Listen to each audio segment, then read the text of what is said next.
श्री यामुनाचार्य महान भक्त, भगवान के परम विश्वासी और विशिष्टाद्वैत सिद्धांत के प्रचारक थे।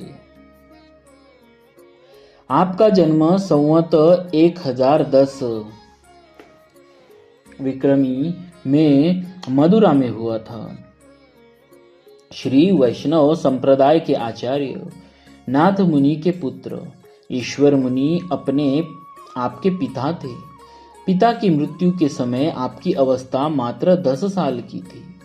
पितामह के संन्यास ले लेने पर आपका पालन पोषण दादी और माता की देखरेख में हुआ। आप बाल्यावस्था से ही अद्भुत प्रभावशाली और विद्वान थे। आपका स्वभाव मधुर, बहुत ही मधुर, प्रेममय और उदार था। पांड्य राज के महापंडित कोलाहल को शास्त्रार्थ में परास्त करने के उपलक्ष्य में महारानी ने आपको आधा राज्य सौंप दिया था। साथ ही आलवंदार की उपाधि से विभूषित किया था। श्री यामुनाचार्य जी महान और महापंडित कोलाहल में हुए शास्त्रार्थ की बड़ी रोचक कथा है, जो इस प्रकार है। राजा पांड्य के राज्य में कोलाहल नामक एक विद्वान थे। उन्होंने शास्त्रार्थ में अनेक पंडितों को हराया था। अंततः वे महापंडित का राज्य सम्मान प्राप्त था। उन्हें राजा को शास्त्रार्थ सुनने और कोलाहल को विद्वान पंडितों को हराकर अपमानित करने में विशेष आनंद आता था। इधर श्री यामुन मुनि की विद्वता की ख्याति भी फैल रही थी, जो राजा पांड्य के कानों तक पहुंची। उन्हें अपने महापंडित पर विश्वास था ही। अतः कौतूहल वशात उन्होंने श्री यामुन मुनि जी को कोलाहल से शास्त्रार्थ करने के लिए आमंत्रित किया और आने के लिए पालकी भेजी। श्री यामुनाचार्य जी जब पालकी पर बैठे आ रहे थे तो राजा रानी ने उन्हें महल के झरोकों से देखा। रानी को आचार्य श्री के चेहरे पर दिव्य तेज दिखाई पड़ा। उन्होंने महाराज से कहा कि ये कोई दिव्य महापुरुष है, कोलाहल पंडित इनसे जीत नहीं पाएंगे। राजा को अपने राज पंडित की विद्वत्ता और पांडित्य पर बहुत गर्व था। अतः उन्होंने रानी की बात का प्रतिवाद करते हुए कहा, महापंडित कोलाहल इन्हें जरूर हरा देंगे। रानी ने अपनी बात पर जोर देते हुए कहा, महाराज, यदि कोलाहल पंडित इन्हें हरा देंगे तो मैं रानी के स्थान पर आपकी दासी बन जाऊंगी, और यदि ये महापुरुष विजयी हुए तो आपको इन्हें अपना आधा राज्य देना होगा। राजा ने शर्त स्वीकार कर ली। समय पर राजा पांड्य का दरबार लगा। दोनों पंडित आमने सामने अपने अपने आसन पर विराजमान हो गए। कोलाहल ने घमंड में भरकर आचार्य श्री से कहा कि आप जो कुछ भी कहेंगे मैं उसका खंडन कर दूंगा। इस पर श्री यामुनाचार्य जी महाराज ने कहा कि मैं 3 बातें कह रहा हूं, इनमें से यदि किसी एक का भी तुम खंडन कर दोगे तो मैं तुम्हारा शिष्य हो जाऊंगा। यह कहकर उन्होंने कोलाहल पंडित से निम्नलिखित 3 बातें कही। पहली, तुम्हारी माता काकवंध्या है, इसका खंडन करो। दूसरी, राजा पांड्य बड़े ही नीति निपुण और धर्मज्ञ है, इसका खंडन करो। तीसरी, रानी जी बड़ी ही पतिव्रता और साधु स्वभाव वाली है, इसका खंडन करो। इन बातों को सुनकर पंडित कोलाहल अवाक रह गए।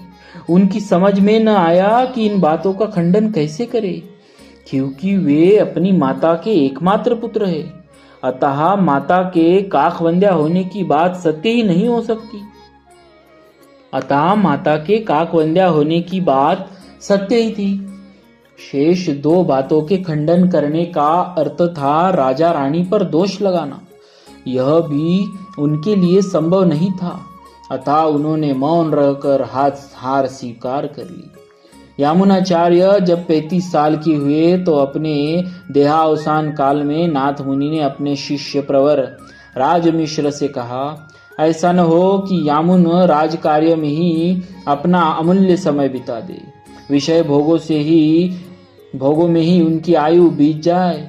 नाथ मुनि के देहावसान के बाद राजमिश्र यामुन को उनकी संपत्ति का अधिकार सौंपने के लिए ले जा रहे थे। रास्ते में श्रीरंग के मंदिर में दर्शन के निमित्त आने पर यामुन के हृदय में सहसा भक्ति का स्रोत उमड़ आया। उनके हृदय में पूर्ण और अखंड वैराग्य का उदय हुआ। राजा माया और राज्य भोग की प्रवृत्ति का नाश हो गया। उन्होंने शुद्ध हृदय से भगवान श्रीरंग की स्तुति की। परम पुरुष, मुझ अपवित्र, उद्दंड, निष्ठुर और निर्लज्ज को धिक्कार है, जो स्वेच्छाचारी होकर भी आपका पार्षद होने की इच्छा करता है। आपके पार्षद भाव को बड़े बड़े योगेश्वरों के अग्रगण्य तथा ब्रह्मा, शिव और सनकादि भी पाना तो दूर रहा, मन में सोच भी नहीं सकते।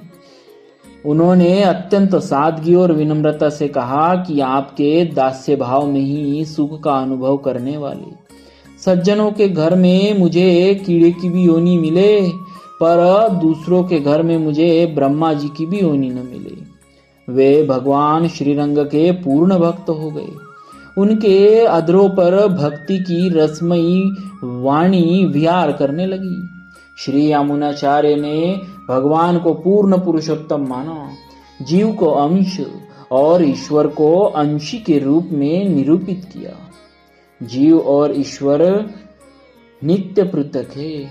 उन्होंने कहा कि जगत ब्रह्म का परिणाम है, ब्रह्म ही जगत के रूप में परिणत है। जगत ब्रह्म का शरीर है, ब्रह्म जगत के आत्मा है। आत्मा और शरीर अभिन्न है, इसलिए जगत ब्रह्मात्मक है। ब्रह्म सविशेष, सगुण, अशेष, कल्याण गुण गण सागर, सर्वनियंता है। जीव स्वभाव से ही उनका दास है, भक्त है। भक्ति जीव का स्वधर्म है, आत्मधर्म है। भक्ति शरणागति का पर्याय है, भगवान का अशरण शरण है। यामुनाचार्य श्री रामानुज के परम गुरु थे। स्तोत्र रत्न, सिद्धि त्रय, आगम प्रामाण्य और गीतार्थ संग्रह उनके ग्रंथ रत्न है। उनका आलवंदार स्तोत्र बड़ा ही मधुर है। यामुनाचार्य ने आजीवन भगवान से अनन्य भक्ति का ही वरदान मांगा। उनके लिए भगवान ही परमाश्रय थे। उन्हीं के चरणों की शरण लेने में उन्हें बंधन मुक्ति दिख पड़ती। वे अपने समय के महान दार्शनिक, अनन्य भक्त और विचारक थे। यामुनाचार्य ने महाप्रयाण काल में श्री रामानुजाचार्य को याद किया, परंतु उनके पहुंचने से पहले ही वे दिव्य धाम को पधार गए। उनकी 3 अंगुलियां उठ रही थी। वे ही उनके मन में रही 3 कामनाएं थी, जिनको श्री रामानुजाचार्य ने पूर्ण किया। बोलिए श्री यमुनाचार्य जी महाराज की जय। भक्तवत्सल भगवान की जय।